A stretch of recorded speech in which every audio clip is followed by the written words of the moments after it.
האזכורים על ישראל, יש יותר אזכורים באינטרנט, אני כרגע שמה שנייה בצד הסושיאל, כי מדברים כל הזמן על סושיאל, לא מדברים מספיק על ChatGPT, ולא מדברים מספיק על מנוע חיפוש של גוגל, ושם נמצא הפוטנציאל הלא ממומש בעיניי. זה אנשים שרוצים ללמוד, ואם מישהו עכשיו רוצה לחפש מידע על ישראל, אז שלא יקבל רק על הפיגועים שיש פה, ורק על התביעות שיש נגד ישראל, ואת הדוח של האמנסטי שאומר שישראל היא מדינת אפרטהייד, שיקבל גם את הדברים הטובים שיש בישראל, ומידע על הסיוע ההומניטרי של ישראל, ודברים אחרים.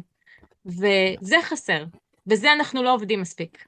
וזה הייתי מאוד מאוד רוצה לשנות, והדרך לשנות את זה זה פשוט להרים המון המון נכסים דיגיטליים, המון דפי נחיתה, אתרים, בלוגים, שיגידו דברים אחרים על ישראל, ולייצר קישוריות ביניהם.